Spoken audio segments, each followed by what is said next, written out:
Assalamu alaikum all, and thank you for joining us this evening. Welcome to the third ever virtual My OpenIftar. I just want to say a big thank you to everyone who's joined us over the past couple of days, and I want to say a special thanks to Mehdi Koban and Sheikh Haytham for being two amazing guest speakers over the last couple of days. Today's guest speaker and today's topic is, so the guest speaker is Thoraya Alkasab. She's a friend of Ramadan 10 Project, and she's from the Farah Therapy and Coaching Centre. And for those of you who have been fortunate enough to have signed up to a My OpenIftar pack, whether it be a physical one or a virtual one, you would have seen this document, this booklet. And Thoraya had such a really big contribution to that. So my thanks, and on behalf of everyone at Ramadan 10 Project, we thank Thoraya for that. And we're going to be discussing, and the topic for today will be how we can use Ramadan to build healthy habits. Obviously, a lot's been said about, we're in a time of physical distancing, we're social creatures, we rely on social interaction, but we also have to stay healthy. So we have to, keep staying active, keep staying positive. And this booklet will definitely help with some of that. And hopefully, inshallah, today's speech from Thoraya will also help some of that. We'll also have a Q&A section after Thoraya's speech, and so please feel free to ask any questions, whether it be about physical health, mental health, and well-being. If Thoraya can't answer them, we can definitely answer them. If there's anything from a spiritual point of view, we've got contacts with the Sheikh from yesterday, who is more than willing to answer your questions. And without further ado, I'd like to introduce Thoraya to speak to us. Please take the stage, Thoraya. Thank you so much, and Ramadan Kareem to everybody, and thank you for having me. It's a pleasure to be here, despite being a bit nervous, but it is a pleasure to be here. The booklet that we wrote was, it's from Farah Therapy and Coaching Center. The whole team put it together, and we really enjoyed doing it, and I'm thrilled that it was well received and people enjoyed it and found it beneficial. Today we're talking about how to use Ramadan to build healthy habits, and I think it's good to start with the word habits. So what are habits? And we use the word habits and we associate it with good and bad, but to think about it, what really defines a good habit and what defines a bad habit, because simply what I might believe is a good habit for me may not be a good habit for you, and what I might believe is a bad habit for me may be considered a good or a healthy habit to you. In either case, we clothe ourselves with our habits. What I mean by that is that the word habit, actually, it has its roots from the word clothing. So we clothe ourselves in our habits. Therefore, our habits is who we are. It is who we become. So for instance, you wake up early in the morning, you wash your face, you brush your teeth, you wake your kids up, you help them get dressed, you get them prepared for school, you drive them to school or walk them to school. And who are you being? You are being a good parent.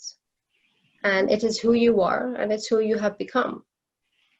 And to look at it, in a different way is that, or for instance, someone can drink a lot of alcohol, take a lot of drugs, and takes, maybe it was a first experience, which then led to a repeated thing that they do, and it becomes a bigger focus in their lives. So then who are they? Who have they become?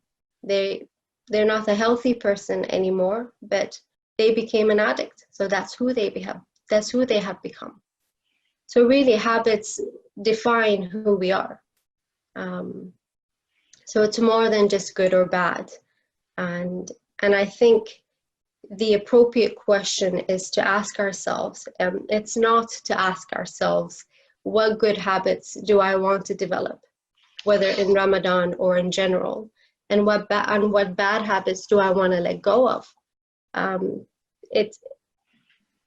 It's more about, and more importantly, actually, who am I and how am I to be? Since habits define who we are. And Ramadan is a place for that, because Ramadan gives us time and it gives us the space to really rethink and to evaluate our life, our whole being, our whole existence, our relationships, and our relationships, our relationship to God. And if our topic today is using the time of Ramadan and to build our healthy and our good habits, we can really think about actually what is it that we do in Ramadan. And we start off with fasting. We fast, so we experience hunger and thirst, and so we remember those in the world who have little or nothing to eat. So Ramadan reteaches us to be empathetic, to really think and live in other people's shoes. It also, in Ramadan, we increase our devotion to our Creator, to Allah. It allows us to feel closer to Him. It helps us to remember and to give thanks more with all the blessings that He has given us. Even if it's just, warm water from a tap, it's a blessing from Him. So Ramadan reteaches us to be grateful, to have gratitude. And even in the absence of food, we now notice how easy it is to just, when it's not Ramadan, to have food and to eat food. So we become grateful. In Ramadan, we also give charity. So whether, whatever way we give charity, it could be providing food for the poor, or it could be money, it could be a simple smile, giving a smile to a stranger. It teaches us to think of the other person, to let them know that we care. So it teaches us to give. So Ramadan reteaches us to have humility.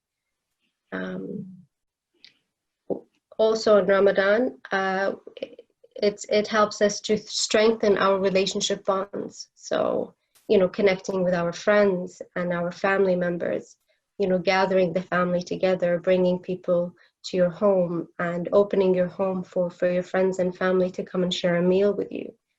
Yes, now we can't do that due to the social distancing, but we do have the technology, which is why we were able to do this today.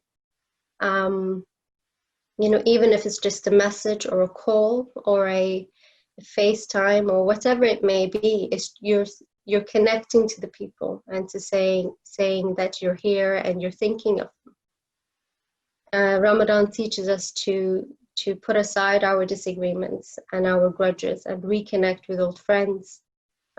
We become more open to meeting new people. We greet strangers more, and we start reaching out to our neighbors more often.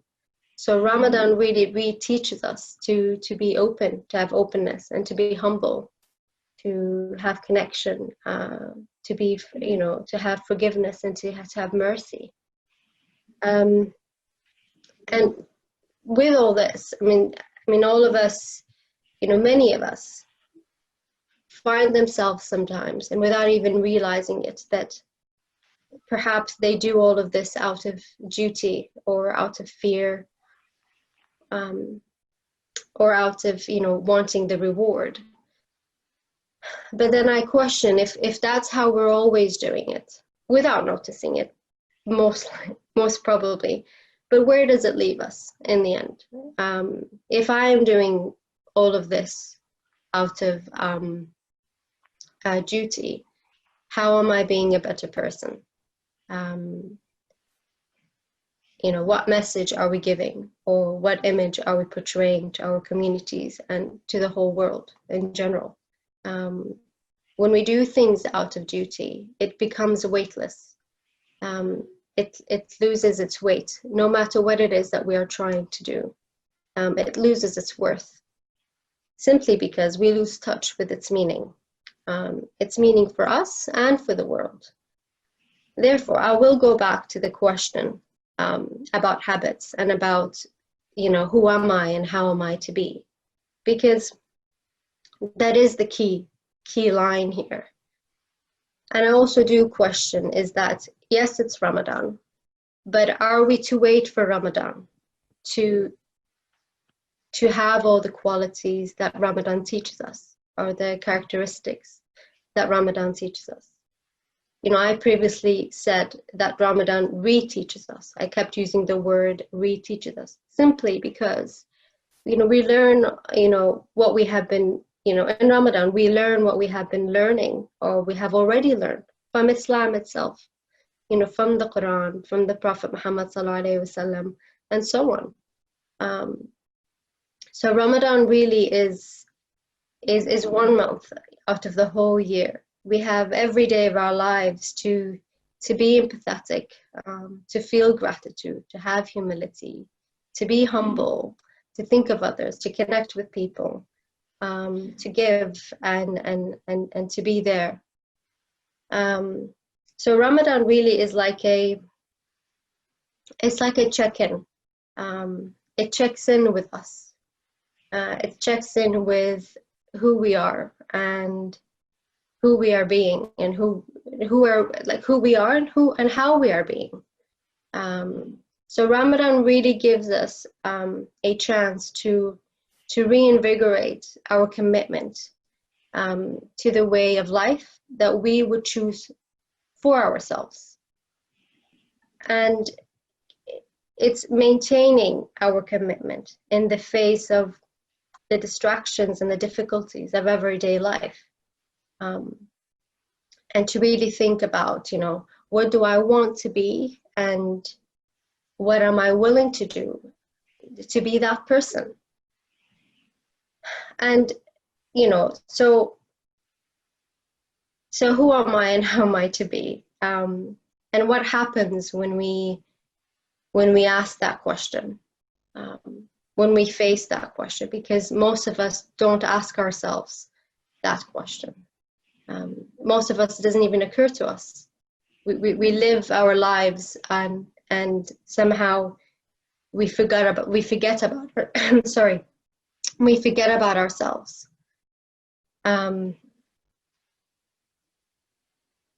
So when we ask that question, we're not asking that question out of, for the sake of asking that question, but it's really about the intention. The intention to connect with what's in right here, despite it being painful or difficult, or even fearful. It's connecting to our truth, to our being, to our real existence. And when we do that, and when that happens for us, we really are confronting ourselves. We come face to face with our being. And what does that mean? That means that we are then, we are willing. We have willingness to do that, to really dare question ourselves and slowly coming into terms with who we are and how we are being. And in the process of doing that, the discoveries of that may not always be positive.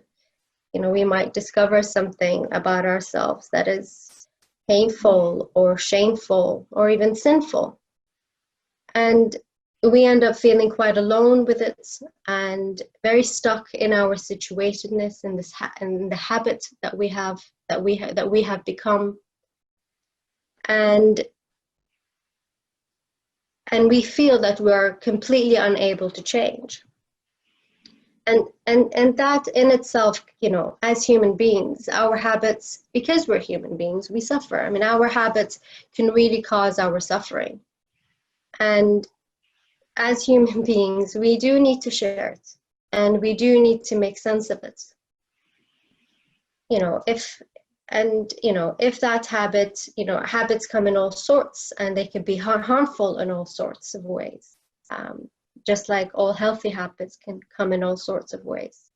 So maybe that habit that we have developed is shameful, sinful, or really harming us, and we might think about, in this case, maybe we might think about in the realm of addictive behaviors, for instance. We are human beings, and we do live in a culture that condemns certain behaviors. Therefore, what can we do? What can one do in such circumstances? I mean, one might want to speak to a relative, a very close relative, a trusted friend, perhaps. Sometimes people speak to a stranger because that stranger is outside of your family and your friend's circle, which sometimes feels safer. Some people speak if it's a stranger, which is why many people then end up going to counseling or speaking to a therapist, because it's a stranger and it provides a place where difficult conversations and difficult situation could be talked about in a safe place. Some people might choose a sheikh or an imam to speak to and open up to if they're comfortable. Whatever it may be, and whoever you may choose to talk to. If you are really struggling and there's, you feel stuck in the way you're being, it's not really about being good or being bad or being strong or being weak. It's more about the courage. So it is about having the courage to face what is happening for you, and the love and compassion for ourselves as Allah has shown for us.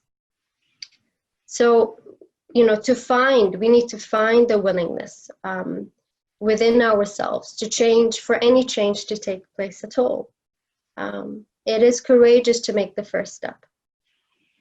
You don't have to, people are struggling in their habits, or they feel they cannot get out of it. I mean, you don't need to carry this on your own. You don't need to be alone in this at all. It's like making a choice before the choice. I don't want to live like this anymore. And so what am I prepared to do in order to live a more meaningful and a fulfilling life? Allah has expression through our doings, how we are, how we become, who we are, and how we become. And Ramadan really offers us that. It offers us the space, the chance, again, like every year, to really go deep and really think for ourselves, and to ask the question, who am I and how am I being? To really check in with ourselves.